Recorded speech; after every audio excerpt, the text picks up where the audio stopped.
আমন্ত্রণ জানাচ্ছি আপডেট সংবাদে। শুরুতেই জানিয়ে দিব গুরুত্বপূর্ণ শিরোনাম, এরপরেই থাকবে বিস্তারিত। শুরুতেই জানিয়ে দেব ইসরায়েল হামাস যুদ্ধের সর্বশেষ ভয়ঙ্কর আপডেট। ইসরায়েলি বন্দীদের মুক্তির অনুরোধে ভিডিও পোস্ট করল হামাস। এদিকে গাজায় আবারও আবাসিক ভবনে ইসরায়েলের ভয়াবহ হামলা, শিশুসহ নিহত 29। এরপর থাকবে ইসরায়েলের আত্মরক্ষার অধিকার আছে কিন্তু আইনের ঊর্ধ্বে নয়, বলছে ইতালির প্রধানমন্ত্রী জর্জিয়া মেলোনি। গির্জা ও খ্রিস্টানদের ওপর ইসরায়েলি হামলাকে ভয়াবহ বলল যুক্তরাজ্য। এরপর জানাবো ইসরায়েলের পক্ষে যুদ্ধে যাওয়া নাগরিকদের বিচার করবে দক্ষিণ আফ্রিকা। এদিকে রাশিয়া ইউক্রেনের যুদ্ধের সর্বশেষ আপডেট। প্রথমেই জানাবো অর্থ নেই, গোলাবারুদ নেই, সামরিক অপারেশন কাটছাট করছে ইউক্রেন। এবার ভয়ঙ্কর বিপদে পড়তে পারে ইউক্রেন। এবং সর্বশেষ জানাবো বিরোধ ভুলে ভূমিকম্পে বিধ্বস্ত চীনের পাশে দাঁড়ানোর প্রস্তাব তাইওয়ানের। শুনছিলেন সংবাদ শিরোনাম, এখন বিস্তারিত। তার আগে অনুরোধ থাকবে ভিডিওতে একটি লাইক দিন এবং কমেন্টস করে জানিয়ে দিন কোন জেলা থেকে বা কোথা থেকে আমাদের সঙ্গে যুক্ত রয়েছেন। ইসরায়েলি বন্দীদের মুক্তির অনুরোধের ভিডিও পোস্ট করল হামাস। ফিলিস্তিনি ইসলামী প্রতিরোধ আন্দোলন হামাস তাদের হাতে আটক 3 বয়োবৃদ্ধ ইসরায়েলি বন্দীদের একটি ভিডিও প্রকাশ করেছে, যেখানে ওই 3 বন্দী তাদেরকে মুক্ত করে নেওয়ার আবেদন জানিয়েছেন। হামাসের সামরিক বাহিনী আল কাসাম ব্রিগেড রাতেই নিজেদের টেলিগ্রাম চ্যানেল 1 মিনিটের ভিডিওটি প্রকাশ করেছে। গতকাল রাতে প্রকাশ করা হয়েছে। আমাদেরকে এখানে বৃদ্ধ হতে দেবেন না শিরোনামের ভিডিওতে দেখা যাচ্ছে 3 ইসরায়েলি বৃদ্ধ একটি অজ্ঞাত স্থানে বসে রয়েছেন এবং তাদের মধ্যে একজন কথা বলছেন। তিনি হিব্রু ভাষায় বলেছেন, দীর্ঘমেয়াদী অসুস্থতায় ভুগতে থাকা বেশ কয়েকজন ব্যক্তির সাথে তিনি আটক রয়েছেন, যাদের স্বাস্থ্যগত অবস্থা অত্যন্ত বিপর্যয়কর। ইসরায়েলি বন্দী বলেন, আমরা হচ্ছি সেই প্রজন্মের মানুষ যারা ইসরায়েল সৃষ্টির সাথে জড়িত ছিলাম। আমরা ইসরায়েলি সেনাবাহিনীর গোড়াপত্তন করেছি। আমরা বুঝতে পারছি না আমাদেরকে কেন এখানে ফেলে রাখা হয়েছে। তিনি দৃশ্যত ইসরায়েল সরকারকে উদ্দেশ্য করে আরও বলেছেন, আমাদেরকে এখান থেকে মুক্ত করে নাও। এর জন্য কী দাম দিতে হয় সেটি মোটেও গুরুত্বপূর্ণ নয়। আমরা এখানে ইসরায়েলি বিমান হামলায় মারাও যেতে চাই না। আমাদেরকে নিঃশর্তভাবে মুক্ত করে নাও। ভিডিওর শেষাংশে 3 ব্যক্তির একসাথে বলে ওঠেন, আমাদেরকে এখানে বৃদ্ধ হতে যেতে দিবেন না। গাজা আবাসিক ভবনে ইসরায়েলের হামলায় শিশুসহ নিহত 29।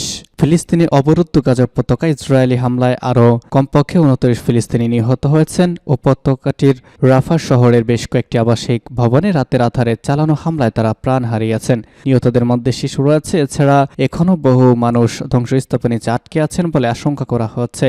আজ এক প্রতিবেদনেই তথ্য জানিয়েছে সংবাদ মাধ্যম আল জাজিরা। সংবাদ মাধ্যমটি বলছে, রাতের আধারে গাজার উপত্যকার মধ্য ও দক্ষিণ অঞ্চলে প্রাণঘাতী হামলার ঘটনা ঘটেছে। দক্ষিণ গাজায় রাফা শহরের রাতের হামলায় অন্তত 29 জন নিহত হয়েছেন। ইসরায়েলি হামলায় শহরের ওই এলাকার 3টি আবাসিক ভবন ধ্বংস হয়ে গেছে। হামলার পর প্রাথমিকভাবে নিহতের সংখ্যা 9 জন বলে জানিয়েছেন। তারপরেও তা বেড়ে দাঁড়িয়েছে 29 জনে। মূলত ধ্বংসস্তূপ থেকে একে একে লোকদেরকে টেনে তোলার পরে মৃতের সংখ্যা 29 জনে পৌঁছিয়েছে। ধ্বংসস্তূপের নিচে আরও মানুষ আটকা থাকতে পারে বলে আশঙ্কা করা হচ্ছে। আল জাজিরা যে গাজা উপত্যকার কেন্দ্রীয় অংশ থেকেও আরও প্রাণহানির খবর পাওয়া যাচ্ছে। এর মধ্যে দেইর আল বালাহ, আল মাগাজি এবং আল বুরেস শরণার্থী শিবিরও রয়েছে। এসব এলাকায়ও আবাসিক ভবনগুলো লক্ষ্য করে হামলা চালিয়েছে ইসরায়েল। এদিকে ফিলিস্তিনি সরকারি বার্তা সংস্থা ওয়াফা জানিয়েছে, অধিকৃত পশ্চিম তীরে নাবলুসে রাতের আধারে এক ফিলিস্তিনি বন্দীর বাড়ি উড়িয়ে দিয়েছে ইসরায়েলি বাহিনী। ফিলিস্তিন এই নিউজ আটলান্টিড জানিয়েছে, ওসামা বানি ফাদল নামে ওই বন্দির বাড়ি আকুরাবা শহরে একটি 3তলা ভবনে অবস্থিত ছিল। এছাড়া হিব্রন, জেনিন এবং তুলকারামেও অভিযান চালিয়েছে ইসরায়েলি বাহিনী। অন্যদিকে গাজায় যুদ্ধবিরতির জন্য জাতিসংঘের ক্রমবর্ধমান আহ্বানের সম্মুখীন হয়েছে ইসরায়েল। আল জাজিরা বলছে, ইসরায়েল গাজায় যুদ্ধবিরতির জন্য আরেক দফা বৈশ্বিক চাপের মুখোমুখি হয়েছে। নতুন কূটনৈতিক প্রচেষ্টার কারণে জাতিসংঘ নিরাপত্তা পরিষদে এই সংক্রান্ত নতুন ভোটাভুটি হতে পারে। ইসরায়েলের আত্মরক্ষার অধিকার আইনের ঊর্ধ্বে নয়, বলছে ইতালি। ইসরায়েলের আত্মরক্ষার অধিকার রয়েছে, তবে তা কোনোভাবেই আন্তর্জাতিক আইনের ঊর্ধ্বে নয় বলে জানিয়েছেন ইতালির প্রধানমন্ত্রী জর্জিয়া মেলোনি। রাজধানী রোমে নিজের রাজনৈতিক দল ব্রাদার্স অব ইতালির এক কর্মসূচিতে জর্জিয়া বলেন, হামাসের হামলার পর আমরা ইসরায়েলের পক্ষ নিয়েছি। এটি সত্যি, তবে ইসরায়েলকে অবশ্যই আন্তর্জাতিক আইনের আওতায় থেকে নিজের আত্মরক্ষার অধিকার চর্চা করতে হবে এবং বেসামরিক লোকদের সুরক্ষা নিশ্চিত করতে হবে। প্রসঙ্গত, হামাস এবং ইসরায়েলের গত 2.5 মাস যুদ্ধ শেষ হয়ে 3 মাস যুদ্ধ পা দিয়েছে। 3 মাস যুদ্ধ গড়িয়েছে। এই যুদ্ধে গাজা উপত্যকায় যে হারে বেসামরিক ফিলিস্তিনিরা নিহত হচ্ছেন তা নাড়া দিয়েছে আন্তর্জাতিক সম্প্রদায়কে। যুক্তরাজ্য ও তাদের মুষ্টিমেয় কয়েকজন মিত্র ব্যতীত বিশ্বের অধিকাংশ দেশ গাজা ইসরায়েলি বাহিনীর অভিযান বন্ধ ও টেকসই যুদ্ধবিরতির দাবিতে সরব হয়ে উঠেছে। তবে ইসরায়েল জানিয়েছে, হামাসকে সম্পূর্ণ নির্মূল করার আগ পর্যন্ত ইসরায়েলি প্রতিরক্ষা বাহিনী IDF অভিযান থামবে না। গত 7 অক্টোবর ফিলিস্তিনের গাজা উপত্যকার নিয়ন্ত্রণকারী গোষ্ঠী হামাসের যোদ্ধারা ইসরায়েলের অবৈধ বসতিতে অতর্কিত হামলা চালানোর পর থেকে ওই দিন থেকেই গাজায় অভিযান শুরু করে ইসরায়েলি বিমান বাহিনী। গির্জা ও খ্রিস্টানদের ওপর ইসরায়েলি হামলাকে ভয়াবহ বলছে যুক্তরাজ্য।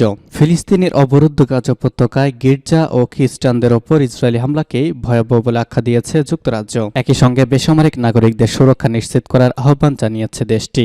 এক প্রতিবেদনে এই তথ্য জানিয়েছে বার্তা সংস্থা আনাদোলো। গাজা উপত্যকায় প্রায় 3 মাস ধরে নির্বিচার বোমা ও ক্ষেপণাস্ত্র হামলা চালিয়ে যাচ্ছে ইসরায়েল। এর সঙ্গে চলছে স্থলপথেও অভিযান। অবিরাম এই হামলায় গাজা অনেকটাই ধ্বংসস্তূপে পরিণত হয়েছে।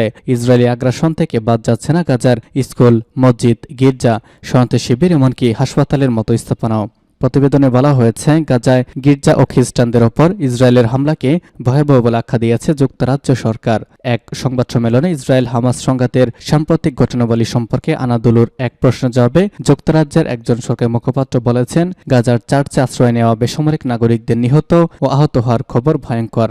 সম্প্রতি গাজার এক গির্জার ভেতর ইসরায়েলি স্নাইপারদের গুলিতে 2 ক্যাথলিক নারী নিহত হয়েছেন। এই ঘটনার মতো সাম্প্রতিক বেসামরিক হতাহতের বিষয়ে যুক্তরাজ্য সরকারের কোনো প্রতিক্রিয়া আছে কিনা এবং প্রশ্নের জবাবে ওই মুখপাত্র বলেছেন, সাম্প্রতিক সপ্তাহগুলোতে গাজা ও ইসরায়েলে সংঘটিত ট্র্যাজেডির দীর্ঘ তালিকার মধ্যে এটি আরও একটি ট্র্যাজেডি। আমরা বেসামরিক নাগরিকদের রক্ষা করার জন্য সব পক্ষকে আহ্বান জানাই। আমরা বিশ্বাস করি টেকসই শান্তির দিকে যাওয়ার জন্য টেকসই যুদ্ধবিরতি জরুরিভাবে প্রয়োজন। ইসরায়েলের পক্ষে যুদ্ধে যাওয়া নাগরিকদের বিচার করবে দক্ষিণ আফ্রিকা। ফিলিস্তিনের অবরুদ্ধ গাজা উপত্যকায় ইসরায়েলের পক্ষে যুদ্ধে যাওয়া দক্ষিণ আফ্রিকার নাগরিকরা দেশে ফিরলে বিচারের মুখোমুখি হতে পারে বলে সতর্ক করেছে দেশটির সরকার। এক প্রতিবেদনে তথ্য জানিয়েছে ইসরায়েলি সংবাদ মাধ্যম টাইমস অব ইসরায়েল। দক্ষিণ আফ্রিকার পররাষ্ট্র মন্ত্রণালয় জানিয়েছে, বেশ কয়েকজন ইসরায়েলি সেনা যারা দক্ষিণ আফ্রিকার নাগরিক ও গাজায় যুদ্ধ করতে ইসরায়েলের প্রতিরক্ষা বাহিনীতে IDF-এ যোগ দিয়েছে কিংবা যোগ দেওয়ার কথা ভাবছে। গণমাধ্যমের এমন খবর ও গভীর উদ্বেগ প্রকাশ করেছে সরকার। মন্ত্রণালয় আরও বলেছে, এই ধরনের পদক্ষেপ নেওয়ার কারণে আন্তর্জাতিক আইনের লঙ্ঘন হতে পারে, ফলে তারা দক্ষিণ আফ্রিকায় বিচারের আওতায় আসতে পারেন। তবে বর্তমানে গাজা ইসরায়েলের হয়ে ঠিক কতজন দক্ষিণ আফ্রিকার নাগরিক যুদ্ধ করছে তা জানায়নি দেশটির পররাষ্ট্র মন্ত্রণালয়। অবশ্য তাদের সম্পর্কে খোঁজখবর নেওয়ার কথা আগেই জানিয়েছিল দেশটির নিরাপত্তা সংস্থা SSM। ফিলিস্তিন ইস্যুতে দীর্ঘদিন ধরে বেশ সোচ্চার দক্ষিণ আফ্রিকা ইসরায়েলের বিরুদ্ধে ফিলিস্তিনিদের মুক্তি সংগ্রামকে প্রায় নিজেদের বর্ণবাদী বিরোধী সংগ্রামের সঙ্গে তুলনা করে থাকে ক্ষমতাসীন African national Congress ANC party. গাজায় নির্বিচারে ইসরায়েলি হামলার প্রতিবাদে ইসরায়েল থেকে সব কূটনীতিককে প্রত্যাহার করে নিয়েছে দক্ষিণ আফ্রিকা। এবং সর্বশেষ জানাবো, অর্থ নেই, গোলাবারুদ নেই, সামরিক অপারেশন কাটছাঁট করছে ইউক্রেন। অর্থ সহায়তা ও গোলাবারুদের অভাবে সামরিক অপারেশন কাটছাঁট করতে বাধ্য হচ্ছে ইউক্রেন।